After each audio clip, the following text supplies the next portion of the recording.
Dando sequência, nesse terceiro tópico, eu gostaria de convidar o diretor de Biodiversidade e Áreas Protegidas do Instituto Estadual do Ambiente, senhor André Ilha. Boa tarde a todos e a todas. Como todos já devem saber, o Estado do Rio é um estado inteiramente inserido dentro da Mata Atlântica, que é ao mesmo tempo um dos biomas mais ricos em biodiversidade do planeta e também um dos mais ameaçados. Mais rico porque se trata de uma floresta tropical e que começa desde a beira-mar, né, nos ecossistemas de restinga e manguezais, e chega até acima de 2.000 metros na Serra do Mar, englobando florestas de altitude, campos de altitude, todos eles ricos de espécies animais, vegetais e de outros organismos. E mais ameaçados que todo o processo de ocupação do Brasil se deu a partir do litoral para o interior, e é no litoral, local de excelência de ocorrência da Mata Atlântica, onde se vive, né, cerca de 70% a 75% da população brasileira, com todas as pressões e todos os impactos decorrentes dessa convivência. E já há muito tempo, a comunidade científica estabeleceu que uma das estratégias mais eficientes, se não a mais eficiente para a preservação desses animais, dessas plantas, desses outros organismos, da funcionalidade dos ecossistemas onde elas ocorrem, é o estabelecimento de áreas especialmente protegidas, verdadeiras arcas de Noé para levar a diversidade biológica até o futuro, que no Brasil recebe um nome genérico de unidades de conservação e são reguladas por uma lei federal de 2000, a lei que instituiu o Sistema Nacional de Unidades de Conservação da Natureza. O Rio de Janeiro levou essa necessidade muito a sério e nós temos assistido a uma forte expansão da área protegida em unidades de conservação no Estado, particularmente aquelas que a lei define como sendo de proteção integral, que correspondem basicamente às categorias 1 e 2 da IUCN, aquelas mais restritivas. Em 2007, em janeiro de 2007, nós tínhamos 117 mil hectares protegidos em parques e reservas estaduais, e hoje temos 202 mil hectares nesse mesmo tipo de unidade, com a adição muito bem-vinda do Parque Estadual da Pedra Selada, que foi criado ontem, mediante decreto do governador Sérgio Cabral, publicado no Diário Oficial do Estado. Só que antigamente,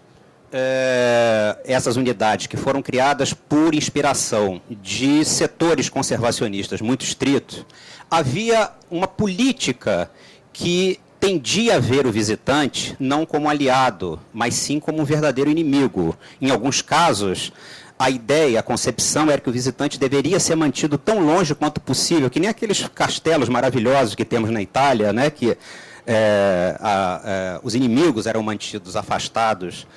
por armas,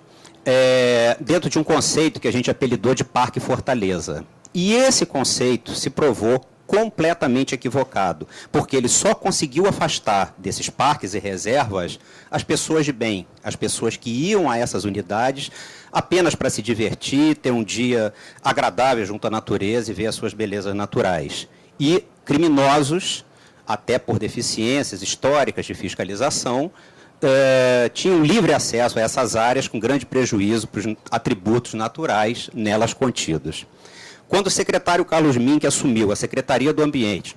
em janeiro de 2007, mudou completamente essa política.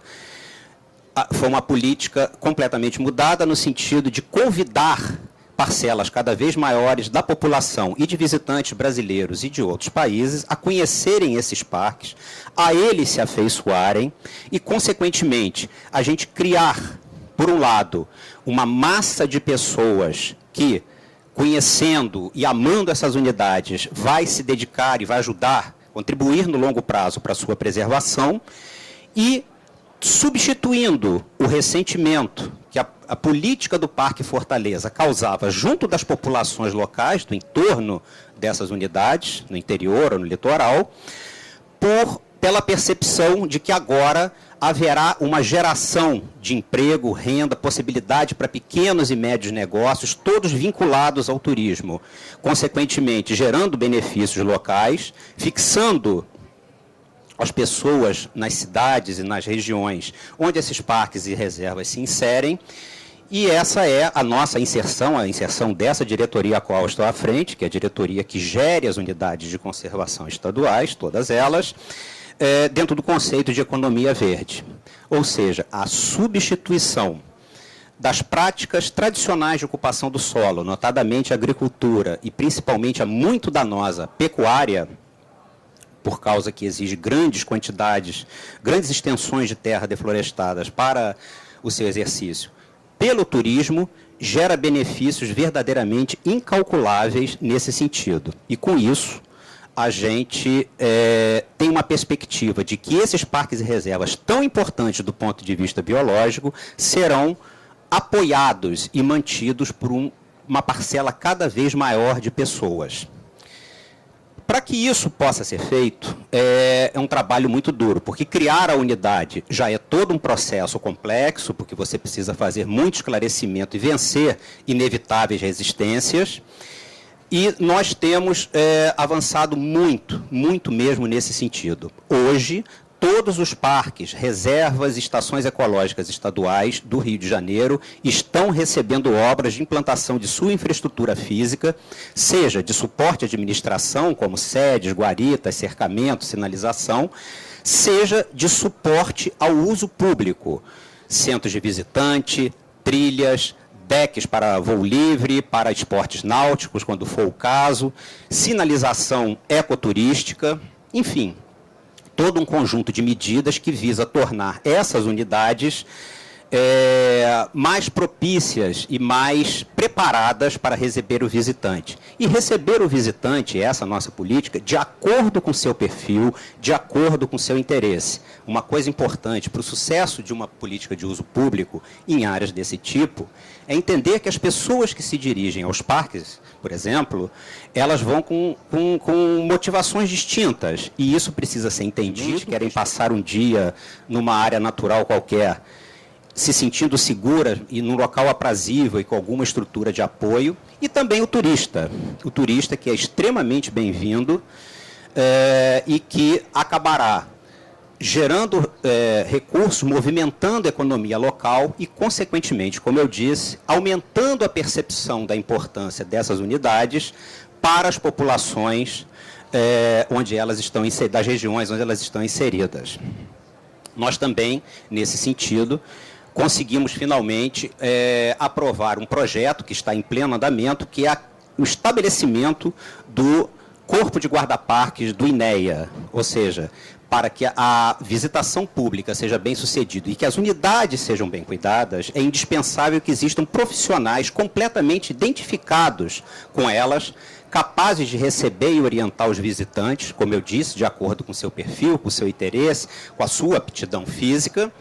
E esse profissional, por excelência, é o guarda-parque. Foi todo um processo longo para que chegássemos nesse ponto, mas estamos no meio de um concurso público para 220 guarda-parques, que darão um salto qualitativo e que nós pretendemos que isso signifique uma doutrina a ser implantada aqui no Rio de Janeiro e que sirva de exemplo para diversos outros estados que também têm parques maravilhosos e que merecem e precisam o mesmo cuidado. Também ontem, no Diário Oficial, tivemos a criação do Comando de Polícia Ambiental e a ele vinculados as chamadas unidades de polícia ambiental, que ficarão situadas em todos os parques e reservas estaduais, dando um salto qualitativo extraordinário no sentido de reprimir delitos e toda espécie de problemas que possa acontecer e conferindo mais segurança para os visitantes, o que também é sempre um item muito bom e desejável. Dentro do princípio de popularização, digamos, desses nossos parques, começamos a fazer uma série de guias de trilhas, como esse aqui, o Guia de Trilhas do Parque Estadual do Desengano, que é o primeiro que nós lançamos, que, aliás, recebeu palavras muito lisonjeiras do ministro Conrad Klein. E, nesse momento, estamos fazendo o guia de trilhas nos mesmos moldes e disponível para download gratuito no site do INEA, do Parque Estadual da Pedra Branca e do Parque Estadual dos Três Picos. Lembro que selecionamos 3 parques para serem o nosso alvo e que são chamados, alvo prioritário, que são chamados os parques da Copa. Por quê? porque um deles, o Parque Estadual da Pedra Branca, está aqui dentro do município do Rio de Janeiro. Aliás, se a gente chegar ali fora e ver as montanhas ao fundo, elas são as montanhas do Parque Estadual da Pedra Branca. E os outros dois parques mais próximos da cidade do Rio de Janeiro, que são o Parque Estadual da Serra da Tiririca, em Niterói e Maricá, e o Parque Estadual dos Três Picos, que fica na região serrana do estado. Por essa questão da proximidade, eles foram escolhidos para que a gente fizesse os primeiros guias de trilha e colocasse os investimentos mais maciços para a recepção desse grande público esperado, não apenas na Copa do Mundo, mas nos Jogos Olímpicos de 2016 e outros grandes eventos previstos para acontecer aqui na nossa cidade. Nesse sentido, a aproximação, a cooperação com a Itália, nós vemos de uma forma muito positiva, muito entusiasmante, uma vez que a Itália já tem uma larga e sólida tradição de recepção de grande quantidade de turistas em suas áreas naturais. Eu, por exemplo, espero não morrer sem conhecer as Dolomitas, por exemplo, que é um lugar fantástico e que é local de grandes escaladas e grandes caminhadas que eu pretendo visitar. Então, essa experiência certamente poderá contribuir para que a gente possa aprimorar ainda mais esse processo de abertura das nossas unidades de conservação, como eu disse, para um público cada vez maior, tornando a sua gestão no longuíssimo prazo algo sólido e não mais sujeito a retrocesso, como infelizmente nós observamos no passado. Termino então convidando todos vocês a conhecerem alguns de nossos parques, que serão todos recebidos de braços abertos. Obrigado.